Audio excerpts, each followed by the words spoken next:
watercolor artists, it is a fabulous day to paint and a fabulous day to make some hummingbird mojo. So let's get into it. I want to show you the colors that I have and then the brushes that I'm using. We have a Quin Rose. I'm using Daniel Smith paints. You can use whatever paints you have, but a magenta pink, a straight orange, I have Pyro Orange, and a reddish brown. If you don't have that, you can mix a little bit of red or orange into a brown. So I have Burnt Sienna. And then I want you to have a little turquoisey blue, a bright, bright blue, not a sky blue, more of a greenish. So we're going to use that a little for the wings and the body. And then a little bit of phthalo green. That's just a bright green. And then we have Hansa Yellow Light and a sap green. So we're going to use a couple of different techniques here. I think you're going to like if you haven't tried them before. Getting this sketch onto here, I have a video about how to do that if you're not comfortable drawing it out. The coneflower cake, super easy. It's a half circle with petals coming down. We're just going to really draw those with our brush, no worries. The hummingbird, a little more daunting. So you're looking at it being an oval this way and an oval this way. Think about that, and then you connect them with a line. And then the wing shapes. So you can get that on by tracing, by freehand drawing. Take a couple minutes. If you are freehand drawing, then be sure when you're erasing, don't erase too much because it can compromise the paper. But you can do a couple of the methods I have in that video about tracing. You can do it that way as well if you want. There is no shame in tracing, guys. In fact, I do it a lot if I'm trying to get a lot done at once and I don't have as much time to perfect the drawing. And sometimes I'm just not as confident, to be honest. You can make this as a mini. I have it. It is a little mini. I'm so excited about that. Here's a couple of prototypes, guys, just to give you the idea of what we're going for. Some of these have different styles than others, and I'm going to kind of blend the two. So let's do it. Okay, I'm going to use a number 8 for my petals. So let's get the number 8. If I have a 5x7 sheet of 140-pound cold press, if you are working smaller, then use a smaller brush. If you're working larger, then use a larger brush. What I'd like us to do is get fairly wet consistency. And we're gonna use this brush in a down, up, down motion. So we're gonna, up, down, up. So here, let's practice that over here. Let me get a sheet of paper. Well, let me practice on the back of this one. See, look. So we're gonna take it up, press down, and lift up. And that's just gonna create our petal shapes, guys. We don't even have to overthink it. It's that easy. And we want these to look super organic. I really want this to be kind of loose. Okay, so over here, push, down, up, and then I'm gonna get some more. I need more water and more paint. So here I go. So when I'm doing my water, I'm then tapping it on my paper towel to take off the real excess water and paint, down and up. And I like how that did that little edge there. Let's do another one. And we're gonna see it's gonna dry and do all sorts of cool stuff for us. Push, down and then up. Get some more water, some more paint, dab it off on my paper towel, and then push, down, up. Same thing. Push and then up. I'm gonna drag a little down to the bottom, and then I'm gonna do over here. And I have my coneflower facing a little diagonally, so I'm gonna try to make sure these leaves are, petals are looking like that. I'm gonna do one more kind of tiny one there. And I'm happy with that right now, guys. I'm gonna go back and take a little bit more of the magenta and just dab a little bit into the top while it's drying. Okay. Now, I want you guys to get your brush to a point. We're gonna do the coneflower part. And so I'm getting a little water, gonna dab it into my brown here. I don't want it going all over the place. So what we're doing is we're just gonna do this. It's like sort of pointillist. Shout out George Seurat and the pointillist, but we're just gonna do little dots here. And some of that's gonna connect to these, that's totally fine. We kind of want that, it's gonna look good. And get some more. So we're doing all of this. And guys, let's keep a little bit of white space in between. That's what's gonna make it look so cool, kind of loose and watercolor. See, some of that's dragging into there, kind of like it. Okay, then rinse your brush and let's grab a little bit of orange into that mix. I'm gonna add orange into the brown, not do straight orange. And then we're gonna do that as dots right on top of the last bit.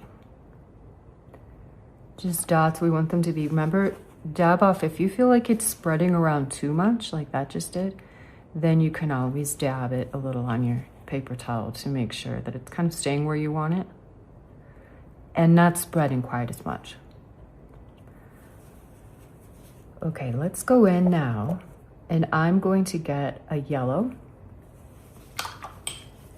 and then we're gonna do the next layer as a yellowy to the top of that. And just dab. See how fun and easy? And some of these are gonna connect, and that's perfect. We'll do one more layer, a little bit of brown on this side over here when all is said and done. Okay, and I'm gonna let this dry before I do the stem.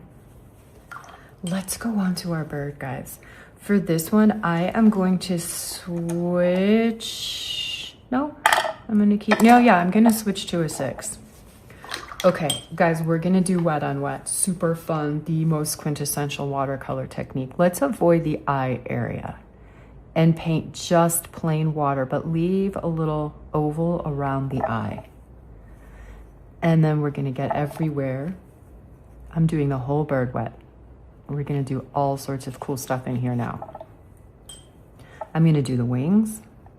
The back wing is just a little bit thing, and we're not gonna do much defining that at all.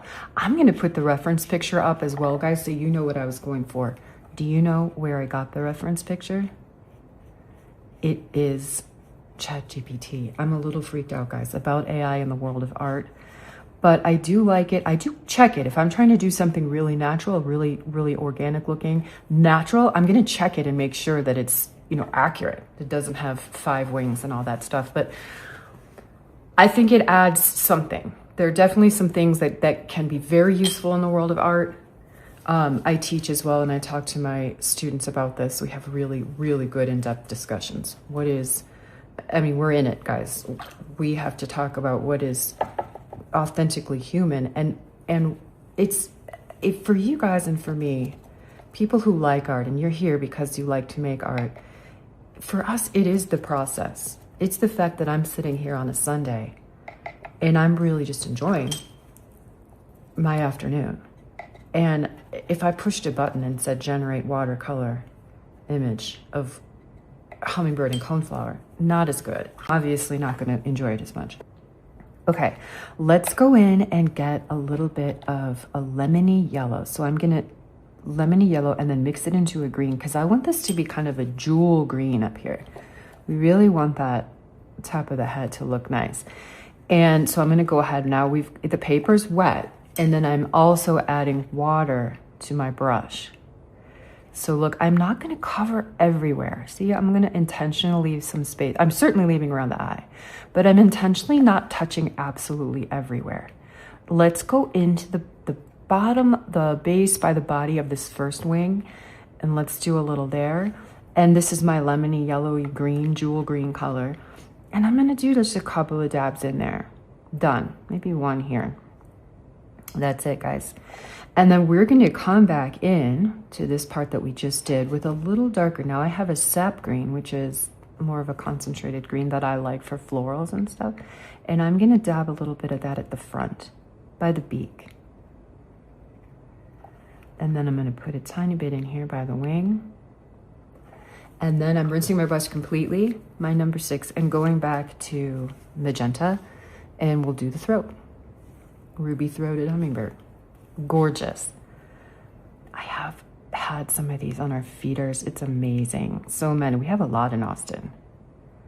And their little wings. Oh, the whole thing. Okay, I don't want it mingling too much with all these colors, so I'm gonna drop it just at the bottom of this little section, and then I'm gonna drag a little bit down, and it's gonna mix a little bit for us. I just did a couple of sort of straight strokes here, and then it's gonna mix a little for us. Okay, let's go in and get our turquoise blue. And if it's going too fast for you guys, please obviously feel free, stop it, rewind. Our attention spans today are so short, so I try to fit it into like short time periods so that people don't freak out if they see 45 minutes. I do like to kind of paint slow though. And I recognize that some people may feel this is too fast. Okay, I got my turquoise color, guys, and I'm going to get it really light. Light. Look, guys, I have more water than paint. Do you see that? Way more water than paint, and I'm just like sort of painting a little bit of that in there just for the bottom. We're using that almost as our shadow. That is our shadowy color down here now, and I just wanted it to be so light. And then I'm going to add a little bit more of our darker up here. I think that looks so cool. Now, we're going to leave that because what I have learned the hard way is the more we mess with it now, the crazier it's going to be and the more we're going to lose our organic watercolor look. Okay, I led you all astray at the beginning. We need also purple. So if you don't have it, you can mix a blue and a red, but I have a color called Moonglow that is, I'm obsessed. It kind of breaks out into it granulates into its individual colors, but it's also kind of a muted purple. And I like to do this sometimes for shadows and other things. But you guys can have a regular purple. You can do something like a Moonglow. But this is what we're going to do over here, just a little bit for our wings and our tail feathers. So it's going to be like a shadow, but I'm not using gray, so it's going to be more kind of vibrant, you know? This is what it looks like on a paper towel, see? And I'm getting it, we can do this now, it's dry enough in here. I am getting it really, really, really light. Do you see, guys? And I'm just gonna do a couple of quick strokes and then that's it. I might do like one more here, done. Now I'm gonna do a little more right at the edge of this because this is kind of defining into the wing. So this is our front wing and let's do a little bit more there. And then let's outline the whole thing. Point of your brush. Outline the whole thing up to the top. And then let's get some water and drag a little of that down. So I want this to look like these beautiful transparent wings because they're in motion. They're always in motion. I came across one laying on the sidewalk once and I was devastated, but it was in torpor. It's a frozen state. It just uses so much energy. It needs to literally just pass out for a moment and then get back up. I feel like that every day. I wish I could just lay down on the sidewalk for a few minutes and then recharge and then keep going. But we were trying to save it. We thought all kinds of things. And then my daughter, who is the bird whisperer in wildlife biology, she's like, Mom, we're fine. It's in torpor. It's going to be fine. She's going to save the world. She and all of her Gen Z friends. Okay, guys. What I'm gonna do too is get a really light, the same purple, and I'm really dabbing it off, and I just want the tiniest few wisps. We're gonna hint at the wing feathers. So let's make them come out from about here, and just a couple of little tiny. We want it so tiny that we can barely see it. So just like I would say, kiss your brush to the paper. It's barely touching. And then you just want a few things. I mean, it will look cartoonish if we do like really straight lines in there. Okay, that's good. And then over here, I think we're already fine. We could define the end of that a little bit, tiny. Okay, little more on the wing, you think? I think. Okay, we're good. Now, guys, this is it. Are you so impressed?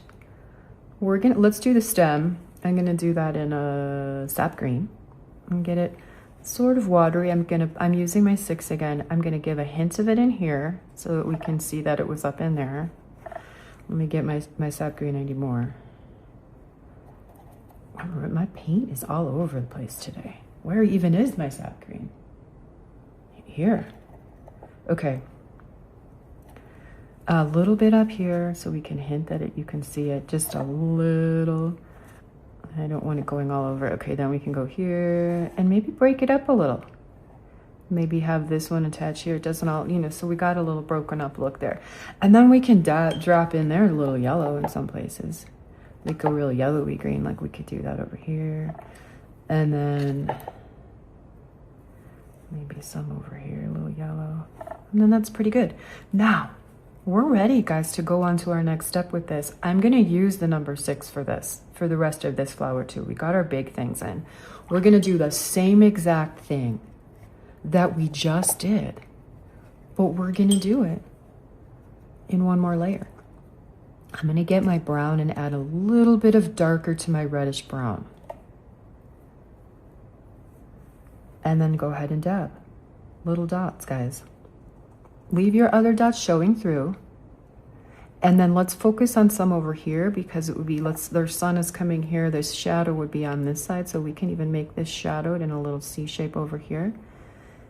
And then that's it. And then let's get our yellow ochre. That's a little bit of a brownish yellow. I'm grabbing that with my orange. Sometimes I'm lying to you guys about what I use. I just find that I just add stuff as I go. You guys can be flexible on the fly. Okay, so we're gonna dab in that orangey yellowy next up, and leave what, like we said, leave what you had before showing. Make a couple dots. We don't want this all to look so perfect. We do not need it all perfect. And then maybe a couple down here to tie the color to the bottom. I think it's so pretty. Okay guys, it's looking awesome. What we're gonna do now is just add our finishing touches onto the hummingbird. So I have a super lemony yellow green, and I have it pretty strong in consistency, not super wet. And I'm gonna do our famous dabbing around here. And we're just gonna get a little of that in there. And then a little bit more down here. And we're gonna let that dry. And then a couple little dots of like our turquoise blue color in the back of that. We're just adding just one more bit of strength back here. And I'm gonna keep a lot of that open because like we said, the sun coming that way, it'll be lighter there. Okay, keep that bluish turquoise on your brush and have it real light. And let's just do like 3 dabs in here. Doing a little more there, and then maybe a little bit more on the back of the body. Tiny here, tiny strokes in there. And I'm gonna wet them to blend them in a little bit. Okay, perfect. Then let's do a little more of our throat. So grab your magenta or quin rose. And let's do some dotting in here, just a little bit, down by the front. And then let's put, for fun, let's vary that up and put a little tiny couple of orange dabs back here. So we vary it up. You got that orange back there. And then let's get a little water in here so this is blending for us. And then that is going to run down. If you put your water ahead of it like this, it's going to run down a little bit for us. There we go. Now let's get Payne's Gray and do the little legs, or you can do a dark purple, a dark blue, whatever you have. Mine is just like a little Payne's Gray. I want it kind of light, but I want them to show up. So let's do the little feet. And they're just kind of curved towards the body. Easy. And then let's do the beautiful little beak. So it's going to be a little wider by the head. So like that. And then skinnier as it goes into the flower. So cute. Look how we can strengthen that guy a little bit more in there too. All right, y'all, it's looking awesome. One last thing that we can do is to add, we can do our background. If you like, I'll show you what I would do for that. And a lot of this now is just letting everything dry. But one more thing we can do is just add a couple of swipes of magenta into a couple of flower petals if you want to define them. I like them looking transparent and almost mimicking the wings, but a couple of places you can do a couple of lines for details here and there, not a lot. I'm doing it like at the point of my brush and just tiny. I'm not doing it everywhere because I don't want it to look the same. And then that's really it for there. One more thing I want to show you guys that I think you guys are gonna like. This is always my favorite, is my little paint pen. Oh my gosh, you guys, we forgot the eye. Did I just scare you? We forgot the eye. And that's kind of important. It's kind of important for our little guy. So let's get the eyeball in. And I'm using a number 2 and just putting it in with Payne's Gray. Simple. And then we're gonna add to that a little highlight with our paint marker, or whatever you have, white gouache, whatever. So cute, guys. Okay, what was I saying? Oh, white, my favorite thing. I love the white paint marker or white gouache at the end. So a couple of things, what I'm gonna do, I was on the plane yesterday, so it pressurized. I'm in Denver, I'm so excited visiting. I went to Red Rocks for a concert and I'm visiting my daughter. But what I'm gonna do is just outline a couple of these petals, not to make it look ridiculous, but I kind of like mark making with the paint marker. So I'm gonna outline just a couple of petals like that, see? Just in a couple of places, especially where they're overlapping, instead of finding one edge of them. And maybe a couple of lines in some. That's it. And of course we're gonna put it in there. Mine's a little wet right now to do that, but I can try it. Yeah, it's worked okay. I'm gonna do 2 little dots in there and make sure that his little eye is defined over there. And also, guys, a couple places you might wanna do that. Look at this. Just putting in a couple of lines for those wings and maybe defines that a little bit more. Yeah, we're good. Now, do you wanna do the background? You can. I can show you fast. This is real fun and easy. I have a number 12 brush. It's big, huge, thirsty, soaks up lots of water. And I am just throwing water onto the back. Here we go. Look at that, guys. We are literally throwing the water on. And then let it dry for a minute, barely. And then I'm gonna make this like a sky blue scene. So I'm gonna do a little cerulean blue, a very little. I really don't want it much competing because there's already blue in the bird. I don't want too much. I just want there to be a little there, and then I might splatter. Some fun splatters around. A couple of places. Like I said, we don't really want this competing with the design, just maybe to just get a little fun. And it's so light that when this dries, it's barely gonna be there. But it's fun to put in. I'm gonna do a little turquoise. But tiny, tiny, guys. It's just getting it a little bit of character, some lines, some motion, here and there. We don't need a lot. Maybe you want to make it like a vignette and put some at the top, the corners, more at the corners. So fun. I hope you guys didn't get overwhelmed by this. I have on my channel, I have a combination of intermediate and beginner. I don't like to categorize things into either one because I think some people who just pick up the brush can handle, some people can't. But I kind of want you to feel like there's something here for you and not get frustrated. So if this one isn't it, go to a different one. But I do think this is achievable. I really do. Okay, that's it, y'all. Do you love it? I love it. If you're done, if you want, you can get some loose color and then tap it in. I'm not gonna show you here on camera. I'm gonna decide whether I'm gonna do it or not. But you guys definitely make that choice. Hopefully you loved it. When it dries, let's see how it comes out. Guys, until next time, have a fabulous week. I will have new tutorials out on Wednesday and Sunday each week. So look for that on Wednesday. I'm in my spring mode, but we're gonna do some landscapes for Colorado as well. So thanks for being here, guys. Keep your mojo flowing. Until next time, I will see you later. Bye-bye.